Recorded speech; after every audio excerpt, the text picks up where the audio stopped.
أعوذ بالله من الشيطان الرجيم. بسم الله الرحمن الرحيم. الحمد لله والصلاة والسلام على أشرف المرسلين وعلى آله وصحبه أجمعين. أما بعد. رب اشرح لي صدري ويسر لي أمري واحلل عقدة من لساني يفقهوا قولي وما توفيقي إلا بالله عليه توكلت وإليه ينيب. അൽഹംദുലില്ലാ, അള്ളാഹുവിൻ്റെ അനുഗ്രഹത്താൽ സൂറത്തുൽ യൂസുഫിലെ 1 മുതൽ 15 വരെയുള്ള ആയത്ത് കഴിഞ്ഞ ക്ലാസ്സുകളിലായിട്ട് നമ്മൾ പഠിക്കുകയുണ്ടായി. ഇന്ന് സൂറത്തുൽ യൂസുഫിലെ 16, 17, 18 എന്ന 3 ആയത്തുകളാണ് നമുക്ക് പഠിക്കാനുള്ളത്. എല്ലാവരും മുസ്ഹഫ് തുറന്നു വെച്ച് വിശുദ്ധ ഖുർആനിലെ 12ാമത്തെ സൂറത്തായ സൂറത്തുൽ യൂസുഫിലെ ഏകദേശം 2ാമത്തെ പേജ് അത് തുറന്നു വെച്ച് നോക്കിയാൽ കുറച്ചും കൂടി മനസ്സിലാക്കാൻ എളുപ്പമായിരിക്കും ഇൻഷാ അല്ലാഹ്. കഴിഞ്ഞ 4 ക്ലാസ്സുകളിലായിട്ട് സൂറത്തുൽ യൂസുഫിൻ്റെ ഉള്ളടക്കത്തെക്കുറിച്ചും അതിൻ്റെ ആമുഖത്തെക്കുറിച്ചും നമ്മൾ സംസാരിക്കുകയുണ്ടായി. ഇന്നത്തെ ക്ലാസ്സിലേക്ക് കടക്കുന്നതിന് മുന്നോടിയായി പറയേണ്ട പ്രധാനപ്പെട്ട മറ്റൊരു കാര്യം, സൂറത്തുൽ യൂസുഫ് അതിൽ പ്രതിപാദിക്കുന്ന യൂസുഫ് അലൈഹിസ്സലാമിൻ്റെ സംഭവം, അത് വിശുദ്ധ ഖുർആനിൽ പരാമർശിക്കപ്പെട്ട മറ്റ് നബിമാരുടെ സംഭവങ്ങൾക്ക് തത്തുല്യമല്ല, അതിൽ നിന്നും പരിപൂർണമായും വ്യത്യസ്തമാണ്. അങ്ങനെ പറയാനുള്ള കാരണം, ഖുർആനിൽ മറ്റ് നബിമാരുടെ ചരിത്ര പശ്ചാത്തലങ്ങളെല്ലാം പറഞ്ഞ സാഹചര്യത്തിൽ അവരുടെ പ്രബോധനത്തെക്കുറിച്ചും അവരവരുടെ ജനതയെ ഇസ്ലാമിലേക്ക് ക്ഷണിച്ചതിനെക്കുറിച്ചും ആ മാർഗത്തിൽ അവർക്കുണ്ടായ ത്യാഗപരിശ്രമ പ്രശ്നങ്ങളെക്കുറിച്ചും അല്ലാഹു സുബ്ഹാനഹു വ തആല അവർക്ക് നൽകിയ മുഅ്ജിസാത്തുകളെക്കുറിച്ചും ഒടുക്കം ആ നബിയെ പിൻപറ്റാത്ത ജനതയെ അള്ളാഹു ശിക്ഷിക്കുന്നതിനെക്കുറിച്ചും ഒക്കെയാണ് മറ്റ് നബിമാരെക്കുറിച്ച് വിശുദ്ധ ഖുർആനിൽ മിക്കവാറും പരാമർശിച്ചിട്ടുള്ളത്, സംസാരിച്ചിട്ടുള്ളത്. നൂഹ അലൈഹി ഇസ്ലാമാകട്ടെ, സ്വാലിഹ് അലൈഹി ഇസ്ലാമാകട്ടെ, ഹൂദ് അലൈഹി ഇസ്ലാമാകട്ടെ, മൂസ അലൈഹി ഇസ്ലാമാകട്ടെ, ഇങ്ങനെ ഖുർആനിൽ ഏറെ സംസാരിച്ചിരിക്കുന്ന പ്രവാചക ചരിത്ര സംഭവങ്ങളൊക്കെ പരിശോധിച്ച് നോക്കിയാൽ ഈ ഒരു വസ്തുത നമുക്ക് കാണാൻ സാധിക്കും. പക്ഷെ അതുപോലല്ലോ യൂസുഫ് അലൈഹിസ്സലാമിൻ്റെ സംഭവം. യൂസുഫ് അലൈഹിസ്സലാമിൻ്റെ ചരിത്രം ആദ്യവസാനം വായിച്ചാൽ അതിൽ അദ്ദേഹം പ്രബോധനം ചെയ്യുന്നതിനെക്കുറിച്ചോ ആളുകൾ അള്ളാഹുവിലേക്ക് ക്ഷണിക്കുന്നതിനെക്കുറിച്ചോ ഉള്ള അധിക വിശദീകരണങ്ങളോ അതുമായി ബന്ധപ്പെട്ടുള്ള സംഭവങ്ങളൊന്നും അധികം നമുക്ക് കാണാൻ സാധിക്കില്ല. അതിലുപരിയായിട്ട് നമ്മളെപ്പോലുള്ളൊരു സാധാരണ മനുഷ്യൻ, ഫാമിലിയും ഉപ്പയും ഉമ്മയും കുടുംബവും സഹോദരങ്ങളൊക്കെ ഉള്ള സാധാരണ മനുഷ്യർ, ആ മനുഷ്യർക്ക് ജീവിതത്തിലുണ്ടാകുന്ന പ്രതിസന്ധികൾ, പ്രശ്നങ്ങൾ, ആ പ്രശ്നങ്ങളെ എങ്ങനെ തരണം ചെയ്യണം, ആ പ്രശ്നങ്ങളെ എങ്ങനെ ഓവർകം ചെയ്യാം. ഈ ദുനിയാവിൽ ജീവിക്കുന്ന സമയത്ത് പലതരം പ്രലോഭനങ്ങൾ നമ്മുടെ മുമ്പിൽ വരും. അത്തരം പ്രലോഭനങ്ങളിൽ നിന്ന് എങ്ങനെ രക്ഷപ്പെടാം എന്നൊക്കെയാണ് ശരിക്കും സൂറത്തുൽ യൂസുഫ് പഠിപ്പിക്കുന്നത്, അല്ലേ? സുലൈഖയുമായിട്ടുള്ള സംഭവങ്ങളൊക്കെ അതിലേക്കാണ് വിരൽ ചൂണ്ടുന്നത്. ഒടുക്കം ഈജിപ്തിൻ്റെ ഭരണാധികാരത്തിലേക്ക് എത്തുന്ന യൂസുഫ് അലൈഹിസ്സലാം, യാക്കൂബ് എന്ന് പറയുന്ന നബിയുടെ കുട്ടിയുടെ ചരിത്രം യൂസുഫ് അലൈഹിസ്സലാമിൽ നിന്ന് നമ്മൾ പഠിക്കാം. ഒരു മകൻ്റെ ചരിത്രം, ഒരു മകൻ എങ്ങനെ ആവണം എന്ന് നമുക്ക് യൂസുഫ് അലൈഹിസ്സലാമിൻ്റെ ചരിത്രത്തിൽ നിന്ന് പഠിക്കാൻ പറ്റും. അതുപോലെ തന്നെ ഒരു ഭരണാധികാരി എന്തായി മാറണം എന്നും യൂസുഫ് അലൈഹിസ്സലാമിൻ്റെ ചരിത്രത്തിൽ കൂടി നമുക്ക് വായിക്കാൻ സാധിക്കും. അതുകൊണ്ട് തന്നെ ഈ സൂറത്ത് വായിക്കുന്ന സമയത്ത് അതിൻ്റെ ഉള്ളിലേക്കിറങ്ങി അതിൻ്റെ ആശയങ്ങളിൽ അതിലുപയോഗിച്ചിരിക്കുന്ന ഓരോ പദങ്ങളും കൃത്യമായി നമ്മൾ നിരീക്ഷിച്ചു കൊണ്ടായിരിക്കണം ഈ സൂറത്തിനെ പഠനവിധേയമാക്കേണ്ടത്. കാരണം ഇത് നമ്മുടെ ജീവിതവുമായി വളരെ തട്ടി നിൽക്കുന്ന ഒരു സൂറത്താണ്. ഇതാണ് ഒന്നാമത്തെ വിഷയം. രണ്ടാമത്തെ വിഷയം, ഇതേ സൂറത്തിൽ തന്നെ അല്ലാഹു സുബ്ഹാനഹു വ തആല 6ാമത്തെ ആയത്തിൽ കൂടി യൂസുഫ് അലൈഹിസ്സലാമിന് ചില പ്രത്യേക കഴിവുകളെക്കുറിച്ച് പറഞ്ഞതിനെ പറ്റി പറയുന്നുണ്ട്.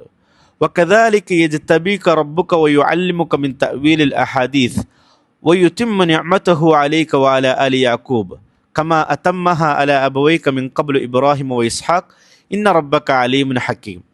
അള്ളാഹു സുബ്ഹാനഹു വ തആല യൂസുഫ് അലൈഹിസ്സലാമിനെ നബിയായി തെരഞ്ഞെടുത്തതിനെക്കുറിച്ച്, അതുപോലെ തന്നെ യൂസുഫ് അലൈഹിസ്സലാമിന് അള്ളാഹു സുബ്ഹാനഹു വ തആല സ്വപ്ന വ്യാഖ്യാനത്തിൻ്റെ അറിവ് കൊടുത്തതിനെ പറ്റിയൊക്കെ സംസാരിക്കുന്നുണ്ട്. ശരിക്കും യൂസുഫ് അലൈഹിസ്സലാം തൻ്റെ ജീവിതത്തിൽ അള്ളാഹു നൽകിയ ആ സർഗവാസനയെ വളരെയേറെ ഉപയോഗപ്പെടുത്തുന്നതായി കാണാൻ സാധിക്കും. അദ്ദേഹം ജയിലിൽ നിന്ന് രക്ഷപ്പെടുന്നത് ആ സ്വപ്ന വ്യാഖ്യാനം ഉപയോഗിച്ചുകൊണ്ടാണ്. ഈജിപ്തിൻ്റെ ഭരണാധികാരത്തിലേക്ക് അദ്ദേഹം എത്തിച്ചേരുന്നതും അതേ സ്വപ്ന വ്യാഖ്യാനത്തെക്കുറിച്ചുള്ള അറിവിൻ്റെ പേരിലാണ്.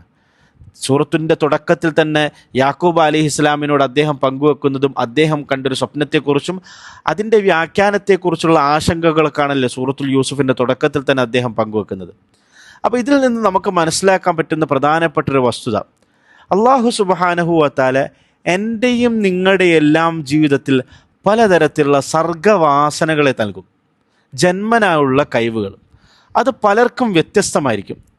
അത് അള്ളാഹുവിൻ്റെ വലിയ റഹ്മത്തും നിഅമത്തുമാണ്. അതിനെ നന്നായി ഉപകാരപ്പെടുത്താൻ നമുക്ക് സാധിക്കണം.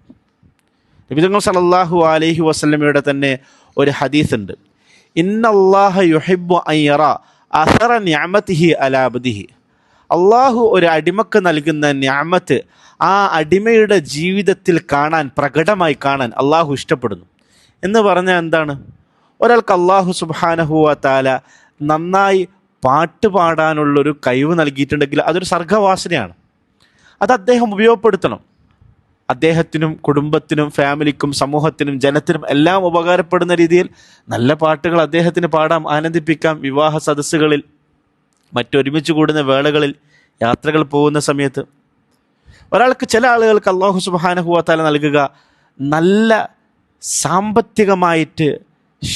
സാമ്പത്തികമായി കച്ചവടം ചെയ്യാനുള്ള ബിസിനസ് മൈൻഡുകളും ബിസിനസ് ഐഡിയാസുകളുമായിരിക്കും.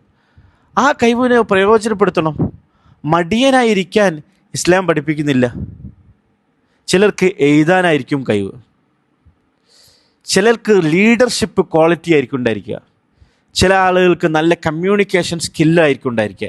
എന്താണോ നമ്മുടെ കഴിവ്, ആ കഴിവ് മനസ്സിലാക്കിയിട്ട് അത് നമുക്ക് ഉപകാരപ്പെടുന്ന രീതിയിൽ, നമ്മുടെ കുടുംബത്തിന് ഉപകാരപ്പെടുന്ന രീതിയിൽ, സമൂഹത്തിന് ഉപകാരപ്പെടുന്ന രീതിയിൽ, ജനങ്ങൾക്ക് ഉപകാരപ്പെടുന്ന രീതിയിൽ, എല്ലാത്തിലും ഉപരിയായിട്ട് എങ്ങനെ ദീനുൽ ഇസ്ലാമിന് ഉപകാരപ്രദമാകുന്ന രീതിയിൽ എൻ്റെ ഈ കഴിവിനെ പ്രയോജനപ്പെടുത്താം എന്നുകൂടി നമ്മൾ ചിന്തിക്കണം. അവിടെയാണ് യൂസുഫ് അലൈഹിസ്സലാം സ്വപ്നവ്യാഖ്യാനം എന്ന് പറയുന്ന അള്ളാഹു നൽകിയ കഴിവിനെ ഉപയോഗപ്പെടുത്തിയതായിട്ട് നമുക്ക് കാണാൻ സാധിക്കുക. അപ്പോൾ അതും നമ്മൾ പ്രത്യേകം അടിവരയിടേണ്ട ഒരു കാര്യമാണ്. ഇൻഷാ അല്ലാഹ് നമുക്ക് ഈ ആമുഖത്തിന് ശേഷം ആയത്തിൻ്റെ വിശദീകരണങ്ങളിൽ കടക്കാം. 16-ാമത്തെ ആയത്ത് മുതലാണ് നമുക്ക് വായിക്കാനുള്ളത്.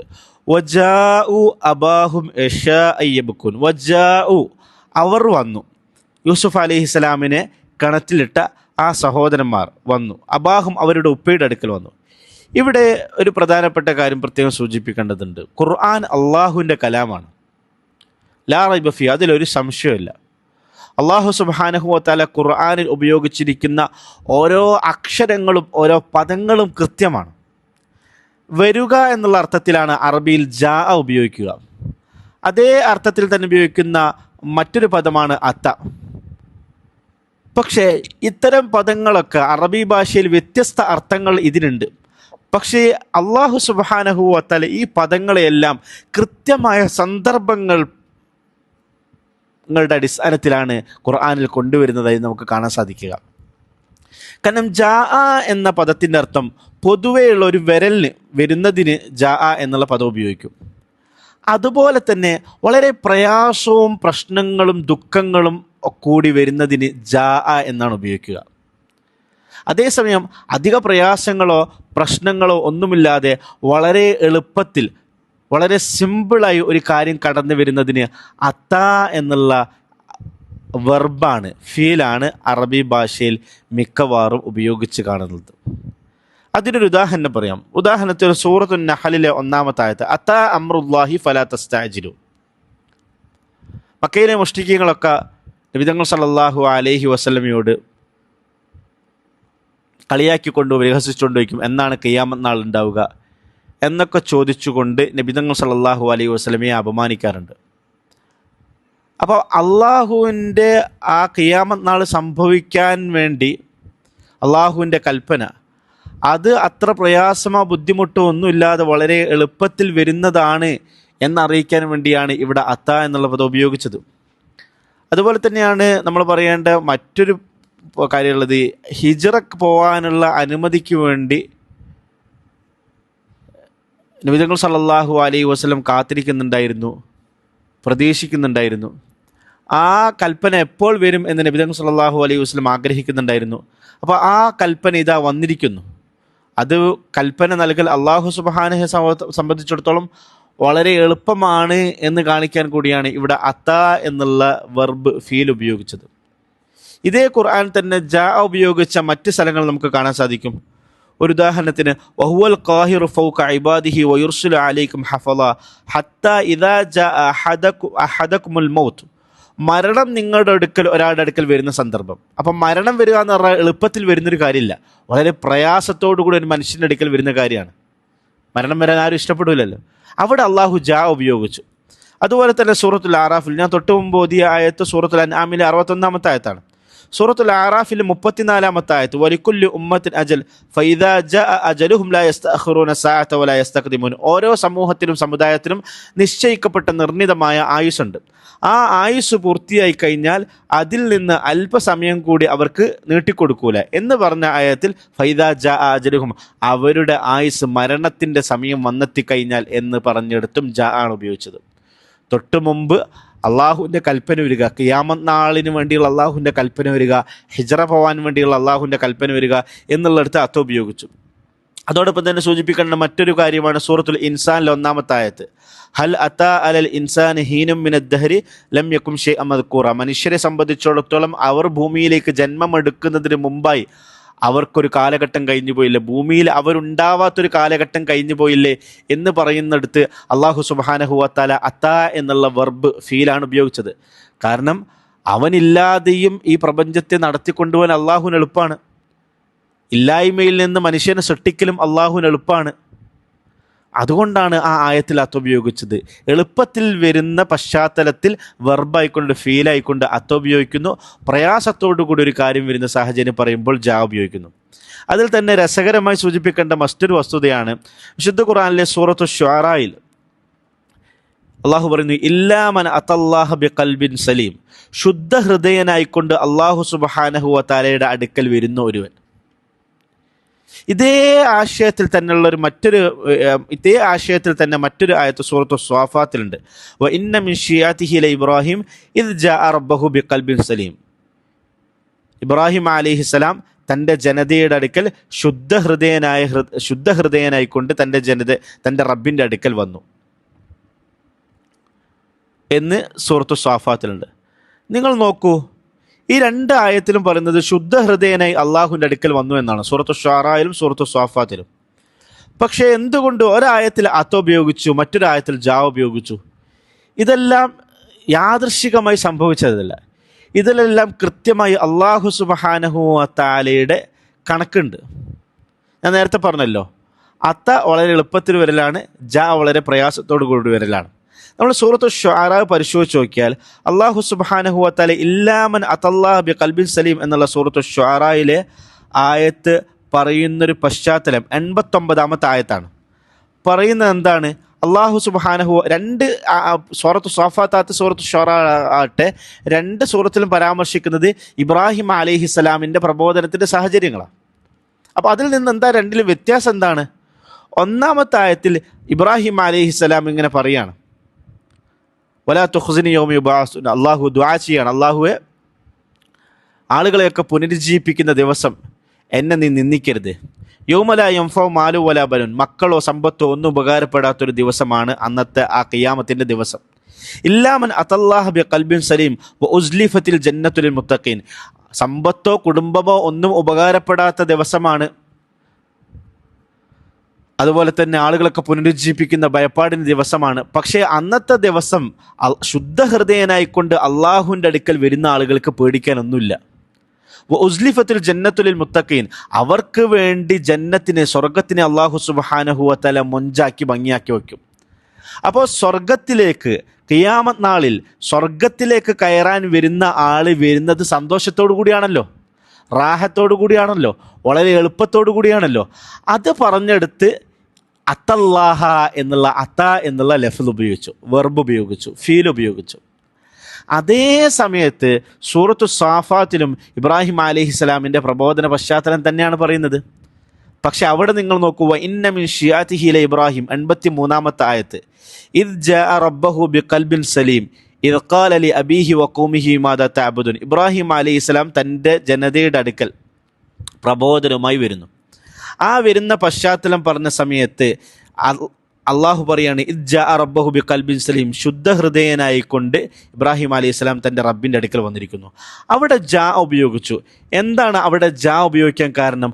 കാരണം ആ 83, 84 ആയത്തുകൾക്ക് ശേഷം ഇനി വരാൻ പോകുന്നത് അദ്ദേഹം തൻ്റെ ഉപ്പയിൽ നിന്നും തൻ്റെ ജനതയിൽ നിന്നും തൻ്റെ സമൂഹത്തിൽ നിന്നും അനുഭവിക്കുന്ന പലതരത്തിലുള്ള പീഡന പ്രയാസങ്ങളെക്കുറിച്ചാണ് സംസാരിക്കുന്നത്.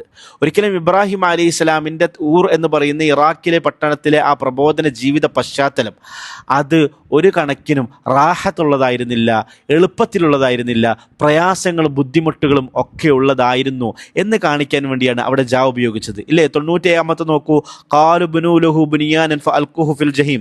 എങ്ങനെയൊക്കെയാണ് ഇബ്രാഹിം അലൈഹി സ്വലാമിനെ ശിക്ഷിക്കേണ്ടത് എന്ന് ആ ജനത സംസാരിക്കുന്ന ആയത്താണ്. അപ്പോൾ ആ പശ്ചാത്തലം പറഞ്ഞ സമയത്ത് ജാ എന്നുള്ള പദം ഉപയോഗിച്ചു. അതേസമയത്ത് സ്വർഗത്തിലേക്ക് ഒരു മനുഷ്യൻ വരുന്ന സാഹചര്യം പറഞ്ഞ സമയത്ത് അത എന്നുള്ള പദം ഉപയോഗിച്ചു. ഖുർആനിൽ ഉപയോഗിക്കുന്ന ഓരോ പദങ്ങളും അത്രമാത്രം കൃത്യമാണ്. നോക്കൂ, അടുത്ത പദം നോക്കൂ, ഇഷാ സമയത്ത് വന്നു. ഇഷാ സമയം എന്താ വെച്ചാൽ രാത്രി സമയത്ത് വന്നു. നമ്മൾ സാധാരണഗതിയിൽ ഇഷാ നിസ്കാരമൊക്കെ നിസ്കരിക്കുന്ന സമയമല്ലേ. രാത്രി ഭക്ഷണത്തിന് അറബിയിൽ അഷ എന്ന് പറഞ്ഞത്. എന്തിനാണ് ഇവർ രാത്രി സമയത്തിയത്? ശരിക്കും യൂസുഫ് അലൈഹിസ്സലാമിനെ പകലിൽ വളരെ നേരത്തെ തന്നെ കിണറ്റിലിട്ടിട്ടുണ്ട്. മനഃപൂർവ്വം സൂര്യൻ അസ്തമിക്കുന്നത് വരെ അവർ ലേറ്റാക്കിയതാണ്. കാരണം അന്നത്തെ കാലഘട്ടം നമ്മൾ ഇന്നത്തെ കാലഘട്ടം പോലെയല്ല, അത്രമാത്രം ലേറ്റോ ഒന്നുമില്ലാത്ത കാലമാണ്. ഒരു വീട്ടിൽ ഒരു മണ്ണെണ്ണ വിളക്കൊക്കെ ഉണ്ടോ? അപ്പോൾ രാത്രി അന്ന് വലിയ മറയാണ്. രാത്രി ഇരുട്ടത്താണ് അവർ ഉപ്പയുടെ അടുക്കൽ വരുന്നത്. എങ്ങനെ വരുന്നത്? ഇഷാ അയ്യബുക്കുൻ, കരഞ്ഞുകൊണ്ടാണ് വരുന്നത്. അത് സത്യത്തിലുള്ള കരച്ചിലാണോ? അല്ല, കള്ളക്കരച്ചിലാണ്. അപ്പോൾ അവരുടെ കള്ളക്കരച്ചിൽ ഉപ്പാക്ക് മനസ്സിലാകാൻ പാടില്ല. അവർ കള്ളം പറയുന്ന സാഹചര്യത്തിൽ അവരുടെ മുഖം നോക്കിയിട്ട് അവർ കള്ളം പറയുകയെന്ന് ഉപ്പാക്ക് മനസ്സിലാകാൻ പാടില്ല. അപ്പോൾ ആ കാര്യം മറച്ചു വെക്കാൻ വേണ്ടിയാണ് രാത്രി വരെ അവർ കാത്തിരുന്ന് രാത്രി സമയം യാക്കൂബ് അലൈഹി സ്വലാമിൻ്റെ മുമ്പിൽ വന്ന സമയത്ത് ഒരു ചെറിയ മണ്ണെണ്ണ വിളക്ക് ഉണ്ടാവും. ആ മണ്ണെണ്ണ വിളക്കിൻ്റെ വെളിച്ചത്തിൽ ഇവർ പറയുന്നത് കളവാണെന്നൊരു പക്ഷേ യാക്കൂബ് അലൈഹി സ്വലാമിൻ്റെ മുഖം നോക്കി മനസ്സിലാക്കാൻ സാധിക്കൂലോ എന്ന് മനസ്സിലാക്കിയിട്ടാണ് ആ സഹോദരന്മാർ രാത്രി വരെ ലേറ്റാക്കിയത്. പക്ഷേ അവരുടെ ആ ഐഡിയ പാളീസാകുന്നതാണ് നമ്മൾ കാണുന്നത്. കാരണം എങ്ങനെയാണ് യാക്കൂബ് അലൈഹി സ്വലാം അവർ പറയുന്നത് കളവാണ് എന്ന് പിടിക്കുന്നത് ശേഷമുള്ള ആയത്തുകളിൽ വരുന്നുണ്ട്. ഖൈർ. അപ്പോൾ ഇവിടെ ഇഷ എന്ന് പറഞ്ഞു, രാത്രി എല്ലാം മറച്ചു വെക്കാൻ പറ്റുന്നൊരു സമയമാണ്. അത് അള്ളാഹു സുബ്ഹാനഹു വ തആല വിശുദ്ധ ഖുർആൻ കൂടി പറയുന്നുണ്ട്, വജഅൽനൽ ലൈല ലിബാസ, രാത്രിയെ നാം വസ്ത്രമാക്കി. വസ്ത്രം എന്തിനാ? മറച്ചു വെക്കാനുള്ളത്, നഗ്നത മറച്ചു വെക്കാൻ വേണ്ടിയാണ്. അതുപോലെ തന്നെ രാത്രിയും പല മറയാണ്. അതുകൊണ്ട് തന്നെ നബി തങ്ങൾ സല്ലല്ലാഹു അലൈഹി വസല്ലം പഠിപ്പിക്കുന്ന ഒരു ഹദീസിലുണ്ട്, രാത്രി കാലങ്ങളിൽ ഒരു മനുഷ്യൻ ചെയ്തു പോകുന്ന തെറ്റ്, അങ്ങനെ തെറ്റ് ചെയ്യണമെന്നല്ല, ചെയ്തു പോകുന്ന തെറ്റ് അത് പകലിൽ പരസ്യപ്പെടുത്താൻ പാടില്ല. നബി തങ്ങൾ പഠിപ്പിക്കുന്നു, കുല്ലു ഉമ്മത്തി മുആഫ ഇല്ലൽ മുജാഹിരീൻ, എൻ്റെ ഉമ്മത്തിലെ എല്ലാ ആളുകളുടെയും പാപങ്ങൾ പൊറുക്കപ്പെടും, മുജാഹിരീങ്ങൾക്ക് പൊറുക്കപ്പെടില്ല. എന്താ മുജാഹിരീങ്ങൾ? പരസ്യമായി തെറ്റ് ചെയ്യുന്ന ആളുകൾ. കാരണം പരസ്യമായി തെറ്റ് ചെയ്യാനുള്ള പ്രചോദനം മറ്റുള്ള ആളുകൾക്ക് നൽകാൻ കാരണമാകും. وإن من الجهار أن يعمل الرجل بالليل عملا ثم يصبح وقد ستره الله تعالى فيقول عملت البارحة كذا وكذا وقد بات يستره ربه ويصبح يكشف ستر الله عنه. മുജാഹിരീൻ എന്ന് പറഞ്ഞാൽ എന്താണ്? ഒരു മനുഷ്യൻ രാത്രി ഒരു പാപം ചെയ്യുന്നു. ആ പാപം ആരും അറിഞ്ഞിട്ടില്ല, അവ ചെയ്ത ആൾ മാത്രമേ അറിഞ്ഞിട്ടുള്ളൂ. പിറ്റേന്ന് പ്രഭാതത്തിൽ രാവിലെ അവനവൻ്റെ സുഹൃത്തുക്കളോടും മറ്റുള്ളവരോടൊക്കെ പറയുകയാണ്, ഞാൻ ഇന്നലെ രാത്രി അത് ചെയ്തു, ഇത് ചെയ്തു. അപ്പോൾ സത്യത്തിൽ അവൻ ചെയ്ത തെറ്റിനെ അള്ളാഹു മറച്ചു വെച്ചു, പക്ഷെ അവനായിട്ട് അത് പരസ്യപ്പെടുത്തി. അങ്ങനെയുള്ള ആളുകൾക്ക് അള്ളാഹു സുബ്ഹാനഹു വ തആല പുറത്തു കൊടുക്കില്ല. അപ്പോൾ അള്ളാഹുവിൻ്റെ മറയെ നമ്മൾ പരസ്യപ്പെടുത്താൻ പാടില്ല. അള്ളാഹുവിൻ്റെ നാമങ്ങളിലൊന്നാണ് സത്തീർ എന്നുള്ള നാമം. അസത്താർ എന്നുള്ള പദവും അതിനോടൊപ്പം തന്നെ ചേർത്ത് പറയാറുണ്ട്. ഇന്നല്ലാഹ ഹയ്യുൻ സത്തീറുൻ, അള്ളാഹു സുബ്ഹാനഹു വ തആല കാര്യങ്ങൾ മറച്ചു വെക്കുന്നവരാണ്. നമ്മളെല്ലാം പലതരത്തിലുള്ള പാപങ്ങളും ഹറാമുകളൊക്കെ ചെയ്തിട്ടുണ്ടാവും. അള്ളാഹു അത് മറച്ചു വെച്ചു. അത് നമ്മൾ ജനത്തിൻ്റെ മുമ്പിൽ, സമൂഹത്തിൻ്റെ മുമ്പിൽ പരസ്യപ്പെടുത്തേണ്ടതില്ല. അത് അള്ളാഹുവിൻ്റെ മുമ്പിൽ മാത്രം പരസ്യപ്പെടുത്തിയാൽ മതി. അള്ളാഹുവിൻ്റെ മറ അത് വലിയ നിയമത്താണ്. ആ മറയില്ലായിരുന്നെങ്കിൽ നമ്മളൊക്കെ എത്രമാത്രം നിന്ദ്യരാകുമായിരുന്നു, എത്രമേൽ അവഹേളിതമാവുമായിരുന്നു. മഹാനായ ഇബ്നു ഖയ്യിം റഹിമഹുല്ലാ അദ്ദേഹം പറയുന്ന ഒരു വാക്കുണ്ട്, ആരെങ്കിലും നിന്നെ നന്നായി ബഹുമാനിക്കുന്നുണ്ടെങ്കിൽ, ആദരിക്കുന്നുണ്ടെങ്കിൽ, നീ ഒരിക്കലും തെറ്റിദ്ധരിക്കരുത്, നിനക്കൊരുപാട് കഴിവുകളുണ്ട്, നിനക്ക് വലിയ വ്യക്തിപ്രഭാവമുണ്ട്, നീ ആൾ ഉഷാറാണ് എന്നൊരിക്കലും നീ കരുതരുത്. മറിച്ച് ആളുകളും ജനങ്ങളുമെല്ലാം നിന്നെ വല്ലാതെ ആദരിക്കുകയും ബഹുമാനിക്കുകയും ചെയ്യുന്ന സമയത്ത് നീ മനസ്സിലാക്കേണ്ട പ്രധാനപ്പെട്ട വസ്തുത, അത്രമേൽ നിൻ്റെ റബ്ബ് നിന്നെ മറച്ചു വച്ചിട്ടുണ്ട് എന്നാണ്. നിന്നെ ആദരിക്കുന്ന ആളുകൾ, നിന്നെ ബഹുമാനിക്കുന്ന ആളുകൾ നീ ചെയ്ത ഹറാമുകളൊക്കെ അറിഞ്ഞാൽ നിന്നെ ബഹുമാനിക്കുമോ? ഇല്ലല്ലോ. അപ്പം നീ ചെയ്ത പാപങ്ങളും ഹറാമുകളൊന്നും അവരറിയാതെ മറച്ചു വെച്ചത് അള്ളാഹുവാണ്. അള്ളാഹുവിന് വേണമെങ്കിൽ അത് പരസ്യപ്പെടുത്താം. അപ്പം കിബർ ഉണ്ടാകാൻ പാടില്ല, അഹങ്കാരം ഉണ്ടാവേണ്ട ആവശ്യമില്ല. നമ്മളാരാണെന്ന് ഏറ്റവും നന്നായി നമുക്ക് തന്നെയാണ് അറിയുന്നത്. ഖൈർ. യബ്കൂൻ, കരഞ്ഞുകൊണ്ടാണ് അവർ വന്നത്. അത് മുതലക്കണ്ണീറാണ്. ഇംഗ്ലീഷിൽ ക്രോക്കഡൈൽ ടീർ എന്ന് പറയും, മുതലക്കണ്ണീർ. മുതലക്ക് അങ്ങനെ ഒരു കണ്ണീരുണ്ട്. മുതല അങ്ങനെ കണ്ണീരുണ്ടാവുക ഭക്ഷണം കഴിക്കുന്ന സമയത്താണ്. അപ്പോൾ ചില ആളുകൾ തെറ്റിദ്ധരിക്കും, ഒരു വലിയ കാട്ടുപോത്തിനെയോ ഒരു മാനിനെയോ കടിച്ചു പറിച്ച് തിന്നുമ്പോൾ ആ തിന്നപ്പെടുന്ന ഇരയോടുള്ള അനുകമ്പയും ദയയുടെ പേരിലാണ് മുതല കരയുന്നതെന്ന് കരുതും. ഒരിക്കലുമല്ല. മറിച്ച് മുതലയുടെ കണ്ണിലെ പേശികൾ കിടക്കുന്ന അതിൻ്റെ വായിൻ്റെ ഭാഗത്ത്. അപ്പോൾ വായു വല്ലാതെ ചലിക്കുന്ന സമയത്ത് കണ്ണിലെ പേശികൾ മുറുകുകയും അത് കാരണമായിട്ടാണ് അതിൻ്റെ കണ്ണിൽ നിന്ന് എന്ത് ചെയ്യുന്നത്, കണ്ണുനീർ വരുന്നത്. അപ്പോൾ അതുപോലെ ഇവരും മുതലക്കണ്ണീറുമായിട്ടാണ് വന്നത്. ഒരു മനുഷ്യൻ യഥാർത്ഥത്തിൽ കരയുകയും ചിരിക്കുകയും ചെയ്യുക അയാളുടെ സ്വന്തം സ്വാഭാവികമായി സംഭവിക്കുന്നതാണ്. വന്നല്ലാഹു അൽഹഖ് വബുക, അള്ളാഹു ആണ് മനുഷ്യരെ ചിരിപ്പിക്കുകയും സന്തോഷിപ്പിക്കുകയും ചെയ്യുന്നത്. വന്നഹു ഹു അമാത വഹി, അള്ളാഹു ആണ് മരിപ്പിക്കുകയും ജീവിപ്പിക്കുകയും ചെയ്യുന്നത്, അല്ലേ? അപ്പോൾ അള്ളാഹുവിൻ്റെ ഭാഗത്തു നിന്ന് ഉണ്ടാവാതെ, സ്വാഭാവികമായും ഉണ്ടാകാതെ നമ്മൾ തന്നെ കരുതിക്കൂട്ടി ഉണ്ടാക്കുന്നതിന് എന്താ പറയുക, കള്ളക്കരച്ചിൽ എന്നാണ് പറയുക. അതിൽ നമ്മൾ പ്രത്യേകം പറയേണ്ട ഒരു സംഭവമുണ്ട്. ഇമാം ഖാലി ഷുറൈഹിൻ്റെ സംഭവമാണത്.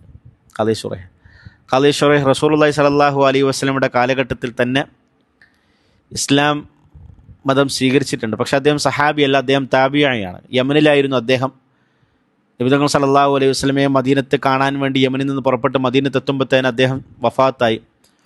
അദ്ദേഹം താബിഈങ്ങളിൽ ഏറ്റവും ഉന്നതനായിട്ടാണ് അദ്ദേഹത്തെ കരുതപ്പെട്ടു പോകുന്നത്. അപ്പോൾ അദ്ദേഹം പിന്നീട് താബിഈകളുടെ കൂട്ടത്തിൽ ഏറ്റവും വലിയ അവഗാഹമുള്ള പണ്ഡിതനായ അദ്ദേഹം മാറി. ഇസ്ലാമിക ചരിത്രത്തിൽ തന്നെ അറിയപ്പെട്ട ജഡ്ജിയായി അദ്ദേഹം മാറുകയുണ്ടായി. ഞാൻ ആ പേര് പറഞ്ഞതിന് പിറകിലുള്ള കാരണം, ഒരിക്കൽ ഖാലി ഷുറൈഹ് റഹിമഹുള്ളയുടെ അടുക്കൽ ഒരു സ്ത്രീ ഒരു പരാതിയുമായി വന്നു. അദ്ദേഹം വലിയ നീതിമാനായ ജഡ്ജിയായിട്ടാണല്ലോ അറിയപ്പെട്ടത്. അപ്പോൾ ആ സ്ത്രീ വളരെ പൊട്ടിക്കരഞ്ഞുകൊണ്ട് ദുഃഖത്തോടു കൂടി ആ പെണ്ണിൻ്റെ ഭർത്താവിനെക്കുറിച്ചും മകനെക്കുറിച്ചൊക്കെ വല്ലാതെ പരാതികൾ പറഞ്ഞു. എല്ലാം കേട്ടതിന് ശേഷം ഖാലി ഷുറൈഹ് ആ പെണ്ണിനെതിരിൽ ആ കോടതിയിൽ വെച്ച് വിധിച്ചു. അപ്പോൾ സദസ്സിൽ ആ കോടതിയിൽ കൂടിയിരിക്കുന്ന ആളുകൾക്കൊക്കെ വലിയ അത്ഭുതവും സംശയമായി. ഈ പെണ്ണ് ഇത്രയും കരഞ്ഞിട്ട് ആ പെണ്ണ് അനുഭവിച്ച പല പീഡനങ്ങളും പ്രയാസങ്ങളൊക്കെ പറഞ്ഞിട്ട് എന്താ ഖാലി ഷുറൈഹ് ആ പെണ്ണിനെതിരിൽ വിധിച്ചത് എന്ന് ചോദിച്ചു. അപ്പോൾ എല്ലാത്തിനു ശേഷം അദ്ദേഹത്തോട് ചോദിച്ചപ്പോൾ അദ്ദേഹം പറഞ്ഞു, ഞാൻ വിധിക്കുന്നത് തെളിവുകളുടെ അടിസ്ഥാനത്തിലാണ്. കണ്ണീരിൻ്റെ അടിസ്ഥാനത്തിലല്ല. കണ്ണീർ കൊണ്ട് ഒരാളെ വിശ്വസിക്കേണ്ടി വരികയാണെങ്കിൽ യാക്കൂബ് അലൈഹി ഇസ്ലാം തൻ്റെ യൂസുഫ് അലൈഹി ഇസ്ലാമിൻ്റെ സഹോദരന്മാരെ വിശ്വസിക്കേണ്ടി വരുമായിരുന്നു. അങ്ങനെ വിശ്വസിക്കാൻ പാടുണ്ടോ? ഇല്ല, വിശ്വസിക്കാൻ പാടില്ല. അപ്പോൾ തെളിവുകളുടെ അടിസ്ഥാനത്തിൽ വിധിക്കാൻ പാടുള്ളൂ. ഇതേ ഖാദി ശുറൈഹ് റഹിമഹുല്ലാ തന്നെയാണ് അലി റളിയല്ലാഹു അൻഹുവിൻ്റെ പടയങ്കിയോട് ജൂതൻ കട്ടൊരു കഥ ഉണ്ടല്ലോ. ജൂതൻ കട്ടു, അയാളൊരു മാർക്കറ്റിൽ വിൽക്കാൻ വെച്ചു. ആ മാർക്കറ്റിൽ വെച്ച് കൂഫയിലാന്ന് തോന്നുന്നു. അലി റളിയല്ലാഹു അൻഹു കണ്ടു, അദ്ദേഹം അത് പരാതിപ്പെട്ടു. അങ്ങനെ ഖാദി ശുറൈഹ് ജഡ്ജിയുടെ അടുക്കലെത്തി. അന്ന് അലി റളിയല്ലാഹു അൻഹു ഇസ്ലാമിക റിപ്പബ്ലിക്കിൻ്റെ ഖലീഫയാണ്. ഇതെൻ്റെ പടയങ്കിയാണെന്ന് പറഞ്ഞു. ജൂതൻ പറഞ്ഞു അല്ല, എൻ്റെ പടയങ്കിയാണ്. ശരിക്കും ആ ജൂതൻ അലി റളിയല്ലാഹു അൻഹുവിൻ്റെ കയ്യിൽ നിന്ന് മോഷ്ടിച്ചതാണ്. അപ്പോൾ ഖാദി ശുറൈഹ് ചോദിച്ചു, അലി, നിങ്ങളുടെ അടുക്കൽ വല്ല തെളിവുണ്ടോ? അപ്പോൾ അലി റളിയല്ലാഹു അൻഹു അദ്ദേഹത്തിൻ്റെ മക്കളായ ഹസൻ ഹുസൈനെയും തെളിവായി കൊണ്ടുവന്നു. ഹസൻ ഹുസൈൻ റഹിമഹുല്ല റളിയല്ലാഹു അൻഹും അവർ പറഞ്ഞു ഇത് ഉപ്പാൻ്റെ പടയങ്കിയാണെന്ന് പറഞ്ഞു. ഖാദി ശുറൈഹ് പറഞ്ഞു, ഉപ്പാൻ്റെ കാര്യത്തിൽ മക്കളുടെ ശുപാർശ സ്വീകരിക്കൂല, വേറെ ആരെങ്കിലും ശുപാർശ ചെയ്യാനുണ്ടോ ചോദിച്ചു. വേറെ ആരുമില്ല. ഖാദി ശുറൈഹ് ആ പടയങ്കി ആ ജൂതന് അനുകൂലമായി വിധിച്ചു. നോക്കണേ, ഓപ്പോസിറ്റ് ഉള്ളത് ഒരു രാജ്യത്തിൻ്റെ ഖലീഫയാണ്, നബിതങ്ങളുടെ മരുമകനാണ്. ആ മരുമകന് വേണ്ടി ശുപാർശ ചെയ്തത് നബിതങ്ങളുടെ പേരക്കുട്ടിയാണ് റളിയല്ലാഹു അൻഹു സല്ലല്ലാഹു അലൈഹി വസല്ലം. എന്നിട്ട് പോലും തെളിവുകളുടെ അഭാവമുള്ളതിൻ്റെ പേരിൽ ആ ജൂതൻ വിധിച്ചു. ആ ജൂതൻ തന്നെ അത്ഭുതപ്പെട്ടു പോയി. അത്രമേൽ നീതി, അനീതിയുടെ കോടതികൾ വായുന്ന ഈ കാലത്ത് ഈ സംഭവങ്ങളൊക്കെ അത്രമാത്രം ഗൗരവത്തോടു കൂടി നമ്മൾ പറയണം. ഒടുക്കം എന്ത് സംഭവിച്ചു? ആ ജൂതൻ ഇസ്ലാം മതം സ്വീകരിക്കുന്നതിലേക്ക് ആ സംഭവം എത്തിച്ചേർന്നു. അദ്ദേഹം തുറന്നു പറഞ്ഞു, ഞാനത് മോഷ്ടിച്ചതാണെന്ന് തുറന്നു പറഞ്ഞു. ഇതുപോലുള്ള ഒരുപാട് നീതിയുടെ, സത്യത്തിൻ്റെ സംഭവം നമുക്ക് ഇസ്ലാമിക ചരിത്രത്തിൽ കാണാൻ സാധിക്കും.